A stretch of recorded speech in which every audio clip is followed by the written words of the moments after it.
right, good afternoon, everyone. Thanks very much for your patience today. Just a few things at the top, and we'll get right to your questions. First, as you are aware, Israel confirmed today the death of the leader of the Hamas terrorist group, Yahya Sinwar.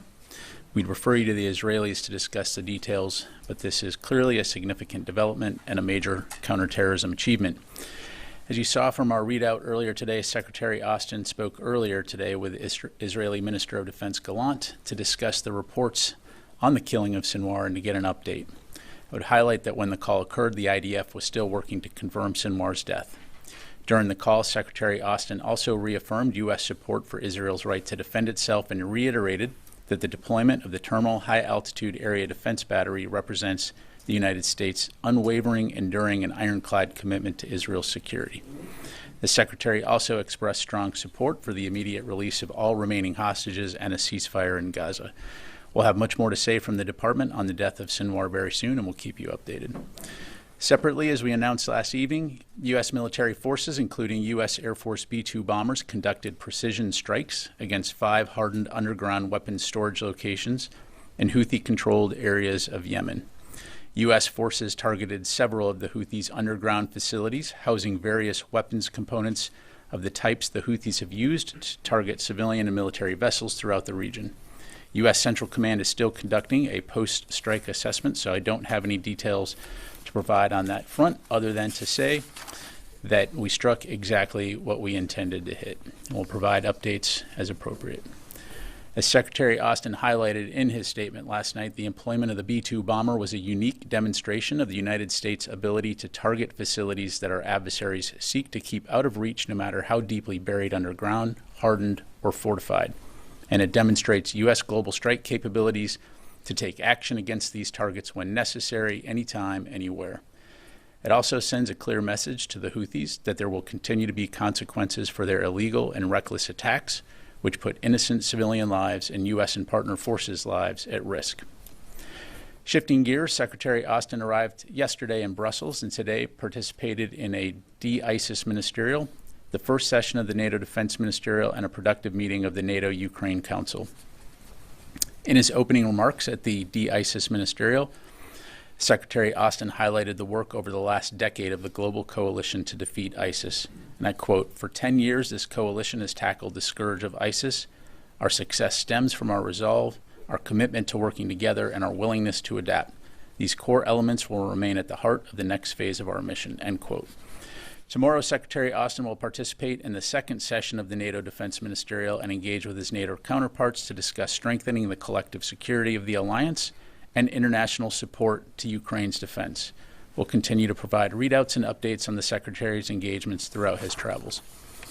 And finally, the Department of Defense continues to be fully engaged with FEMA and the whole of government relief efforts related to Hurricanes Helene and Milton, and will continue to work with our federal, state, and local partners to ensure we're supporting and coordinating response efforts in support of our fellow Americans.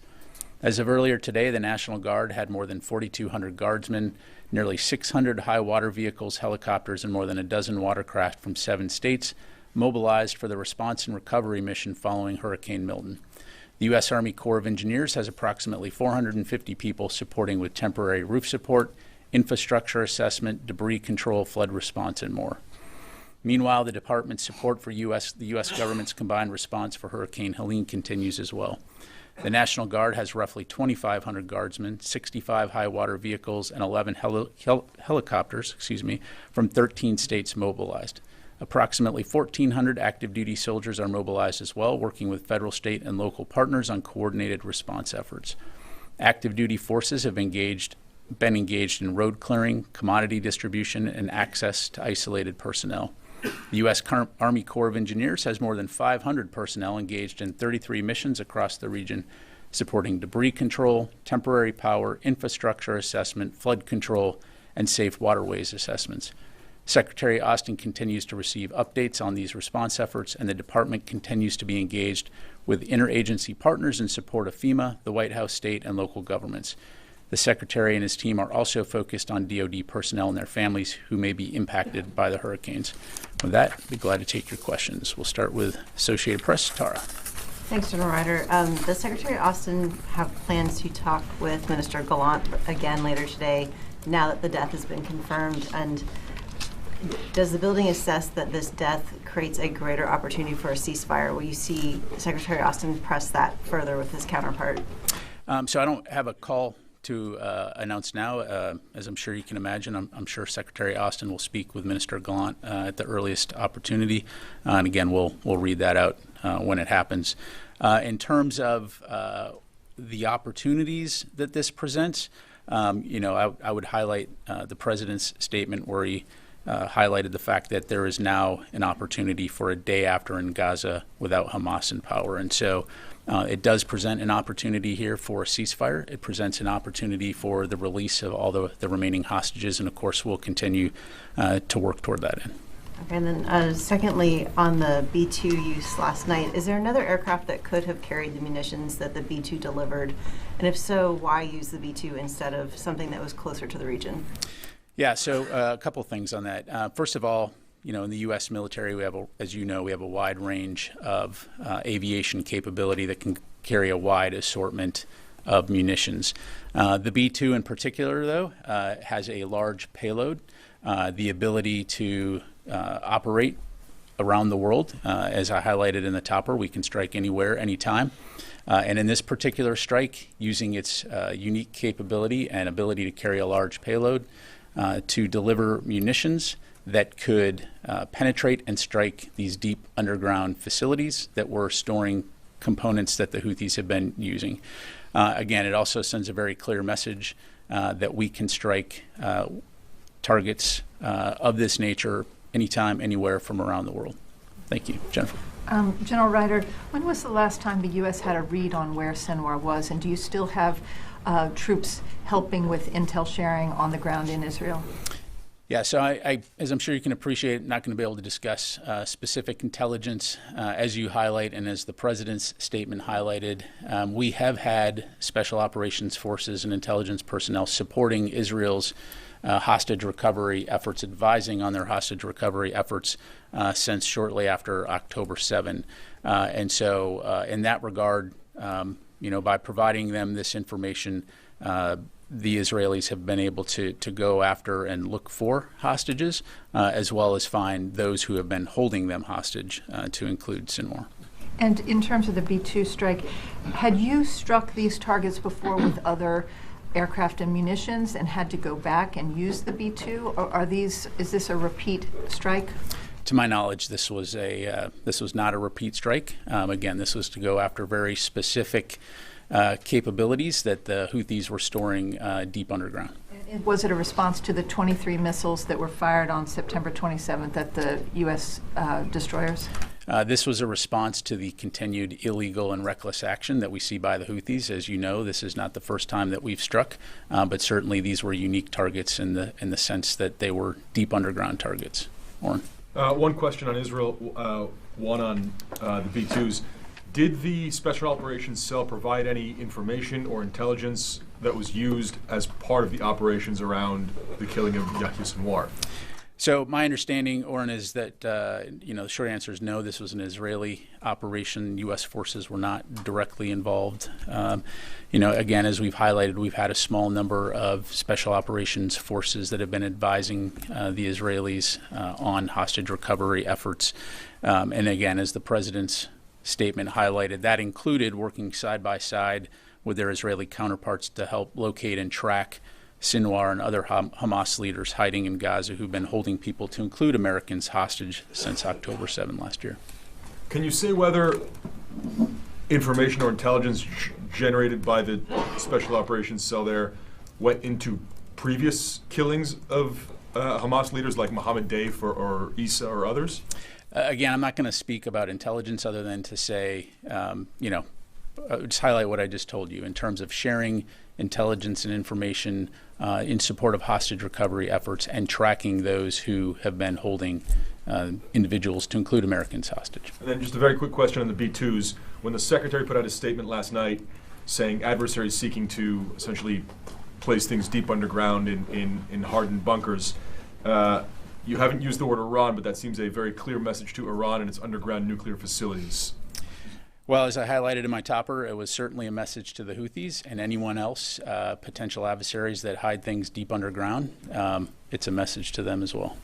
Tony. One of the unique capabilities is that the B-2 can carry the massive ordnance penetrator, the 30,000-pound bomb that can go deep, deep, deep. Was that used in the first time here?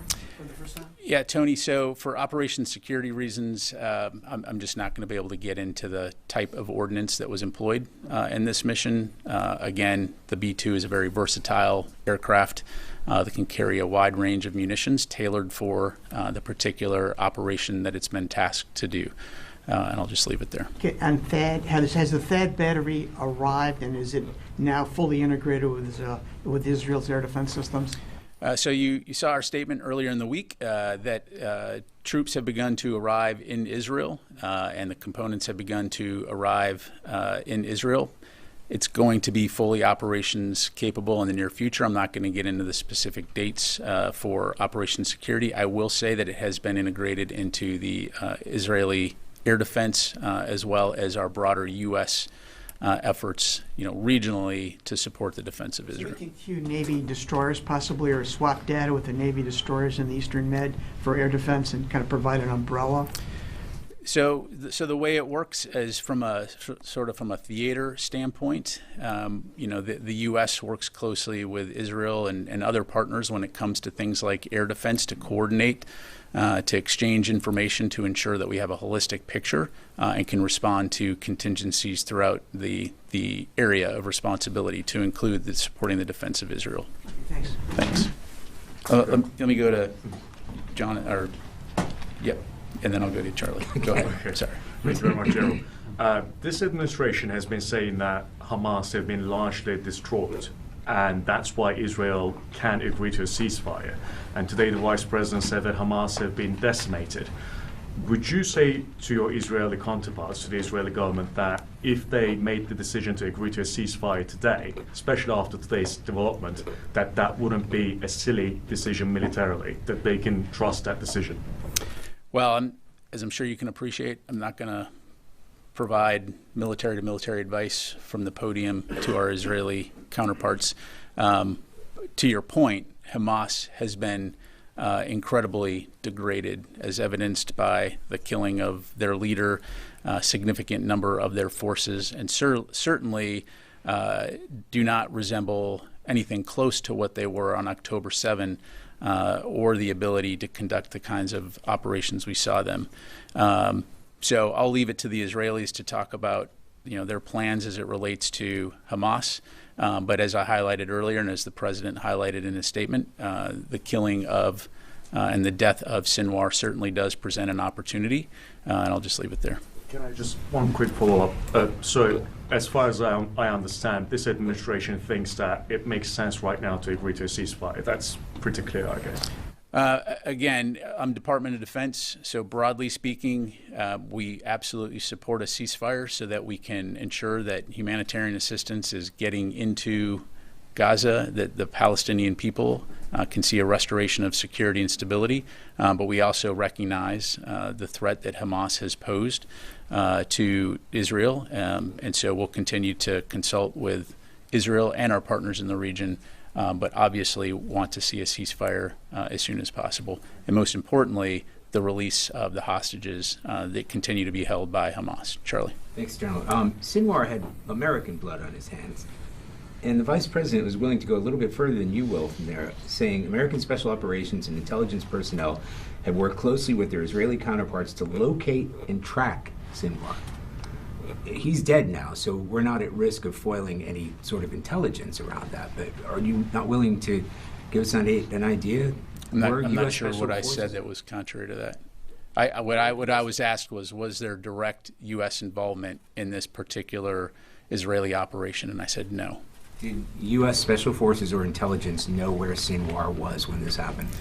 Again, I'm not going to get into intelligence. What I'm telling you is this was an Israeli operation and that we've been sharing information and intelligence in support of hostage recovery efforts and the tracking of these leaders who have been holding hostages, to include Americans. And so, in so much as it's helped to inform Israeli operations in general, writ large, certainly it has played a role. But in terms of this particular, what happened today or last night, again, It's an important question. and I just answered it. So let me go on to Joseph. Thanks. I know you said the Secretary spoke to his Israeli counterpart before the Sinwar's death was confirmed, but did the Secretary, because as far as we know, you guys haven't received a day after plan from the Israelis in Gaza yet, is that correct? Again, from a Department of Defense standpoint, we're continuing to talk with our Israeli counterparts in terms of what that would look like. Certainly, it will be a complex undertaking, but, more to follow on that. And then just to follow up on that, does the department think there's anything more to be done militarily in Gaza from the Israeli point of view? So that's really a question for the Israelis. Again, I think we've been pretty clear that we want to see a ceasefire. We want to see a restoration of a significant flow of humanitarian assistance into Gaza. We want to ensure, though, that Hamas is not in a position to conduct the kinds of attacks that it did on October 7th. Certainly they are, down for the count in terms of their leader. But again, I'll defer to the Israelis to talk about their comfort level on that. Quick last one. What's the Secretary going to do in the Vatican? I think he's got that on the last part of his trip. He's got an official visit, the Vatican City. Again, we'll have a readout of that when he visits there. So let me go to Wafa. Yes, ma'am. Thank you, General. Over the years, Hamas has shown resilience with replacing leaders when they were killed. So what's different now? Why the assessment within this administration that the killing of Sinwar would remove a significant obstacle in Gaza? Well, as you highlight, and this is always a challenge with terrorist organizations, is that you remove the head and another is quickly replaces. So I'm certain that's something that the Israelis will continue to keep an eye on, as will we. But I also don't think you can discount the significance, again, from a counterterrorism standpoint, the role that Sinwar has played in leading this organization, also as the architect, so to speak, of the October 7 Hamas attack against Israel. It's significant that he's been taken off the battlefield. Let me go to the phone here real quick. Dan Lamoth, Washington Post. General, thanks for your time. I wanted to get your assessment. Does the Pentagon have an assessment, and maybe would be a better way to put it, of whether with the death of Sinwar, whether this is a particularly dangerous time for U.S. troops in the region, whether you anticipate any kind of retaliation by any of the militias or Iran or anything as a result? Yeah, thanks, Dan. I can't predict the future, and I'm not going to speculate. We already know that the Middle East is in a very tense situation right now and have taken significant steps to ensure that our forces that are in the region, as well as our citizens, are protected. And so, as we always do, we'll continue to keep our head on a swivel, protect our forces, support the defense of Israel, and be ready to respond to any variety of contingencies should they arise. Let me go to Phil Stewart, Reuters. Yeah, hi. So sorry to go over this again, but I'm a little confused. I thought Sinwar was a particularly vexing target for intelligence, for the intelligence community. And the comments today suggest that you did have a fix on him at some point, and that you may have contributed to the intelligence picture that that led to this operation without U.S. support. So could you just explain, did U.S. intelligence then, are you suggesting U.S. intelligence had a fix on Sinwar?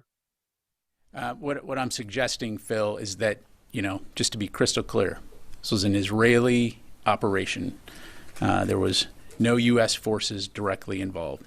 The United States has helped contribute information and intelligence as it relates to hostage recovery and the tracking and locating of Hamas leaders who have been responsible for holding hostages. And so certainly that contributes in general to the picture. But again, this was an Israeli operation, and I would refer you to them to talk about the details of how the operation went down. Thank you. Let me go to Howard Altman. Hey, thanks. Really appreciate it. A couple questions about Ukraine. One, what is the Pentagon's assessment of how many North Korean troops are in Russia ready to fight in Ukraine? And secondly, what is the Pentagon's assessment of how the Kursk incursion is going? There's some reports that Ukraine has lost about half the territory invaded. I was hoping you can give me the Pentagon's assessment of both of those things. Thanks. Yeah, thanks, Howard. Definitely seen the reporting and the comments about potential DPRK forces, going to Russia or going to Ukraine. I can tell you right now, we're looking into those. We can't confirm or corroborate those reports. If true, that would demonstrate an increase in the cooperation between Russia and North Korea, and I think that would also demonstrate the situation that Russia finds itself in, the dire situation that it finds itself in terms of its forces on the battlefield. As you've heard us recently say, the casualties that Russia is experiencing on the front lines are extremely significant, upwards of 600,000 killed or wounded. And so it just demonstrates the desperation in terms of identifying additional forces for their military. But it's something that we'll continue to keep a close eye on. And then I'm sorry, your second question? The second question was about Kursk. There's some reporting that Ukraine has lost about half of the territory it gained in that Kursk incursion. I'm just wondering if the Pentagon has an assessment of how that's going. Based on the information I have, that is not accurate. There has been some incremental, a small amount of territory retaken by the Russians in Kursk, but at this stage, nothing that we would consider significant. Okay, come back to the room here. John. Thank you, General. In President's statement, he used a very active language in terms of the involvement of the U.S. intelligence and providing this information to the Israeli side. Is this cooperation was from September 7th up until now? And was it a two-way intelligence sharing, or you only giving them information that you have? Yeah, so as we've said before, and we've talked about this publicly, we sent a small number of special operations forces to Israel to work out of the embassy to support and to advise the Israelis on hostage recovery efforts. And to put this into context, remember that there are American citizens that are being held hostages, so it's appropriate that American forces would be assisting and advising the Israelis on those recovery efforts.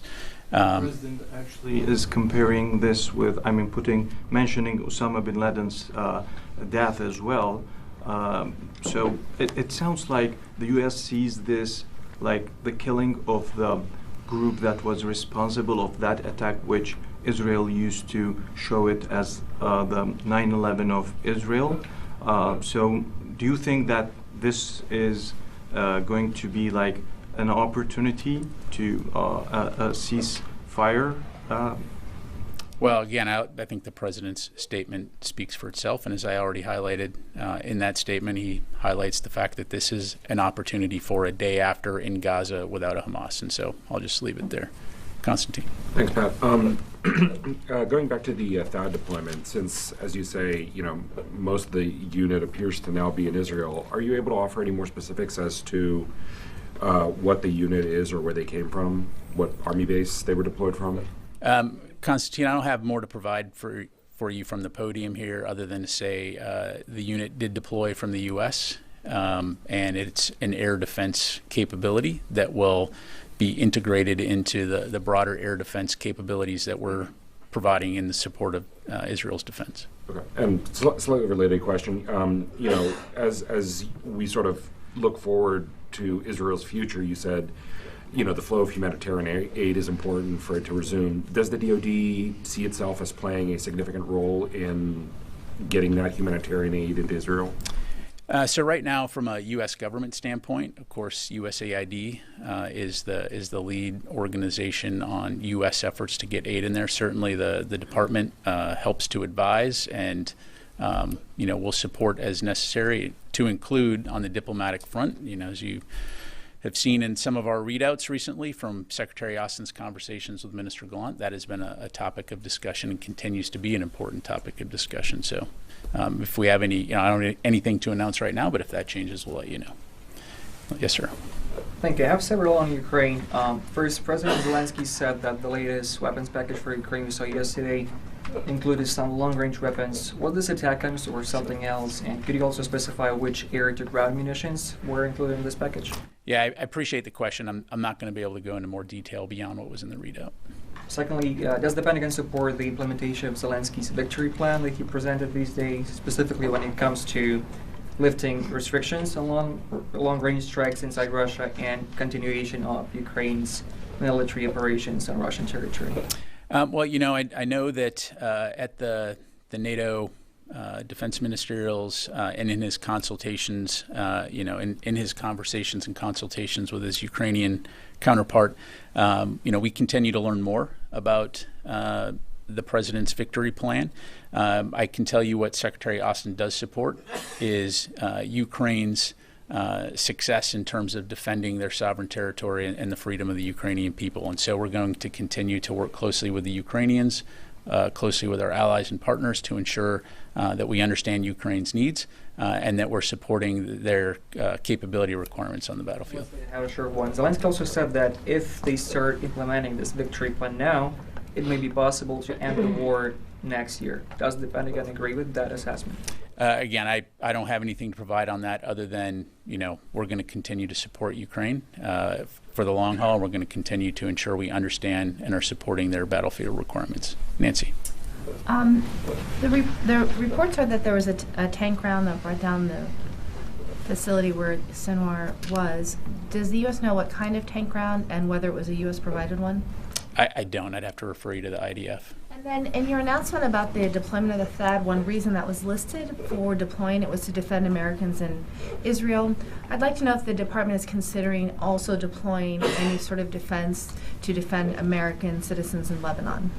I don't have any new announcements to make, but, by virtue of the fact that we have DDGs, destroyers rather, and other capabilities in the region, we certainly, again, place the safety and security of American citizens, whether they be in Lebanon or Israel, at the top of the priority list. And so we continue to work very hard to ensure that all Americans are safe.